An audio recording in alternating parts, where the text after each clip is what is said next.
자, 로마서 8장 19절에서 21절 말씀입니다. 제가 봉독하겠습니다.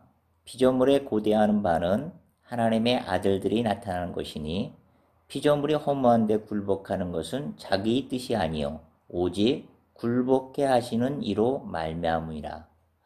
그 바라는 것은 피조물도 썩어짐의 종노릇한 데서 해방되어 하나님의 자녀들의 영광의 자유에 이르는 것이니라. 아멘. 오늘은 이제 추석 명절 기간이라서 이제 간단한 추석 메시지로 대체하고자 합니다. 네, 이번 여름은 유럽 등 중국 이런 극심한 가뭄으로 허덕였던 해예요. 그에 반해서 파키스탄이라든가 서부 아프리카 등의 일부 지역은 정말 대홍수로 국가의 한 70% 정도가 물에 잠기는 성경에서 얘기하는 제2 노아의 홍수라며 인류의 대재앙이다. 뭐 이러면서 외신들이 보도하고 있어요. 그러면 이런 대재앙이 일어난 이유가 무엇일까? 우리는 이렇게 생각해 보게 되죠. 아무래도 이런 자연의 대기 순환이 이런 지구의 온난화로 인해서 자연의 질서가 무너진 것이 아닌가. 그래서 지구의 각각 곳곳에 그런 이상한 기후 현상이 일어나는 것이 과학자들도 그렇게 이야기하고 있어요. 우리나라도 예외는 아닌 것 같아요. 보면은 사라 매미에 의해서 제11호라는 그 신남로 그 태풍의 영향으로 남부 지역과 강원권 일부 지역 그리고 충청권 경기권의 그 일부에 정말 막대한 피해를 주었죠. 특히 그 피해 중에서 포항시에는 피해가 굉장히 많았던 것 같아요. 그래서 민관군이 합동하여 피해 복구에 힘을 쏟는 것을 우리는 보도를 통해서 보게 되죠. 특히 이번 포항시에만 복구 비용으로 2조 원의 비용이 산정되었어요. 참 많이 비용이 산정되었던 것 같아요. 그 포항시에만 그렇게 복구 비용이죠. 전국으로 따진다면 참 많은 비용이 산정되었을 것 같아요. 특히 이번에는 어떻게 해요? 코로나에다가 태풍, 폭우 피해, 그리고 심각한 경제난, 다시 얘기해서 이런 삼중고에 심겨하면서 우리들은 고향으로 달려가는 발걸음은 그리 가볍지 않아요. 달갑지 않아요. 하나님께서는 세계를 창조하시면서 아담과 하와를 통해서 생육하고 번성하면서 이 아름다운 질서의 세계를 잘 유지하고 잘 다스리라면서 우리에게 선물을 주셨어요.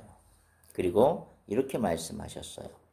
보시기에 참 아름다웠더라 라고 말씀하셨죠.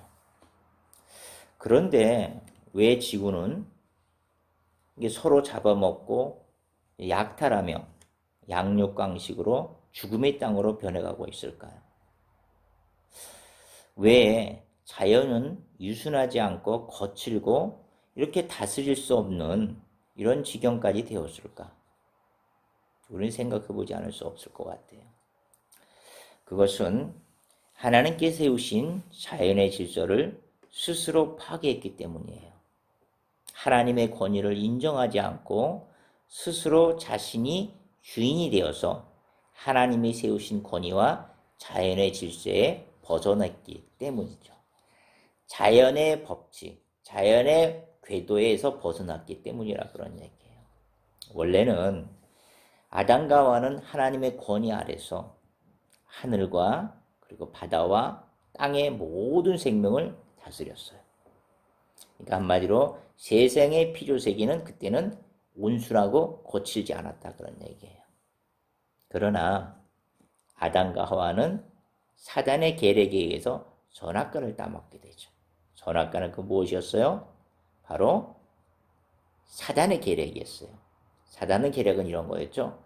너희 눈이 밝아져 하나님같이 된다는 그런 선악과를 따먹으면 그와 같이 된다는 것을 바로 이 사단의 계략에 의해서 아담과 하와는 넘어갔던 거예요. 그 얘기는 다시 뭐예요? 하나님같이 되고 싶다는 하나님의 권위에 도전했다는 거예요. 이로 말미암아 아담과 하와는 이런 죄를 말미암아 죄악이 세상에 들어오게 되고 땅이 저주를 받게 되죠. 그래서 땅의 저주를 받는 이야기가 창세기 3장 17절 18절의 말씀에 이렇게 나와 있어요. 땅은 너로 말미암아, 이 너라는 것은 아담과 하와의 죄를 얘기하는 거예요. 아담과 하와를 얘기하는 거죠. 땅은 너로 말미암아 저주를 받아. 아담과 하와의 그 아담과 하와도 죄를 대한 저주를 받았지만 땅도 이렇게 저주를 받았다는 얘기예요. 땅은 너로 말미암아 저주를 받아 내게 가시덤불과 엉겅퀴를 낼 것이라. 너는 종일토록 수고하여 그 소산을 먹을 것이라. 그 소산을 먹을 것이라. 이게 땅도 아담과의 죄로 말미암아 저주를 받았어요. 에덴 동산은 어땠어요? 선악과 외에는 모든 실과가 아주 풍성했었어요. 그것을 먹고 먹고 싶은 것들을 다양하게 먹을 수 있었어요. 수고하지 않아도 됐어요. 농사를 지지 않아도 됐어요. 노동을 하지 않아도 됐어요. 그래서 그런 실과들을 마음껏 먹을 수가 있었어요. 근데 아담의 죄악으로 말미암아 이 세상은 바로 저주가 떨어진 거죠. 땅도 저주가 된 거예요. 그래서 이 땅은 그런 아름다운 그런 소산 실과를 먹을 수 없어요. 가시덤불과 엉겅퀴를 덮일 수밖에 없었어요. 그러니까 어때요? 아담과 하와는, 특히 아담은 종일토록 수고해서 그 땅을 일궈야 돼요. 실과를 맺게 해야 돼요. 그래야 먹을 수 있는 그런 저주의 땅이 되었다, 그런 얘기예요. 그래서 오늘 본문에 있는 로마서 8장 20절에는 이렇게 돼 있어요. 피조물이 허무한 데 굴복하는 것은 자기 뜻이 아니요. 이 허무한 데 굴복한다는 것은 사단의 세력에 굴복한다는 거예요. 사단의 세력에 대한 특징은 지난주에 지지난과 얘기했었죠. 도둑질하고 죽이고 멸망시키는 것이 이들의 방법이라고 그랬어요. 그러니까 이런 사단의 이런 허무한 데 굴복해서 모든 이 피조물 세계, 인구의 모든 사람들, 피조물 세계들, 이런 것들 전부 다 이 사단에 굴복하게 되어 끝내는 죽이고 멸망되는 곳으로 끌려갈 수밖에 없는 그런 상황에 접해 있는 인류가 되었다는 얘기예요. 그래서 피조물이 허무한 데 굴복하는 것은 자기의 뜻이 아니요 오직 굴복케 하시는 이로 말미암으니라. 굴복케 하시는 이라는 건 누구냐면 하나님을 얘기해요. 말 그대로 아담과 하와가 죄를 졌어요. 그래서 피조세계가 저주를 받게 돼요. 피조세계의 땅도 저주를 받게 돼요. 그죠? 그러다 보니까 어떻게 돼요? 자연 질서가 무너지겠죠.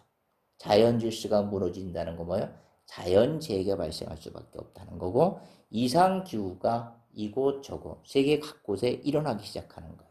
그래서 지진도 일어나고 태풍, 그런 많은 비, 우박, 이런 이상기후 현상들로 인해서 이 세계가 바로 그렇게 힘들게 되는 세계가 되어버렸다, 그런 얘기예요.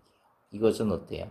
아담의 죄로 인해서 하나님의 권위에 도전했기 때문에 하나님의 세계의 질서, 자연 질서와 권위 질서가 무너져 버린 거예요. 그거에 대한 책임으로 인해서 하나님은 이렇게 굴복하게끔 내버려 두었다, 그런 얘기예요. 죄에 대한 책임을 지게끔 했다, 그런 얘기죠. 그래서 19절에는 이렇게 말씀을 하세요. 피조세계에 있는 피조물들은 하나님의 아들들이 나타나기를 기다린다고 말하고 있죠. 여기서 하나님의 아들들이라는 말은 뭐예요? 아담과 하와의 죄악으로 인해서 하나님과의 관계가 단절된 상태예요. 그러니까 하나님과 단절된 상태에서 이 피조물들은 어떤 걸 고대하냐면 다시 하나님과 연합된 그런 하나님 아들들을 기대한다, 그런 얘기예요. 왜 그렇겠어요? 하나님의 아들들이라는 것은 믿음을 통한 하나님의 자녀들을 얘기하겠죠. 이 하나님의 자녀들을 통해서 하나님의 계획하신 나라가 다시 회복되기를 원하는 거예요. 다시 하나님 나라가 회복된다는 것은 뭐예요? 다시 이 피조세계가 다시 회복되기를 원하는 거죠. 그래서 이 피조세계에 있는 피조물들은 다시 하나님의 아들들이 나타나기를 기대한다, 그런 얘기예요. 하나님은 이와 같이 이 세상 가운데 원대한 계획을 갖고 있어요. 허무한 데 굴복하는 이 피조세계를 원래의 에덴 동산으로 복구하고 싶은 거죠. 그래서 예수 그리스도가 이 땅에 오신 거예요. 하나님의 아들로 다시 하나님의 세계를 다시 세워나가고 싶은 거죠. 그래서 죽어가는 이 땅의 백성과 거칠고 양육강식이 판을 치는 이 세상을 구원하시기를 원하시는 거예요. 다시 질서를 회복시키기를 원하신다는 거예요. 그래서 오늘도 하나님의 원대한 계약 가운데 우리에게 주어진 각자의 사명들을 잘 감당하며 하나님의 나라를 세워가는 저와 여러분에게를 간절히 소망합니다.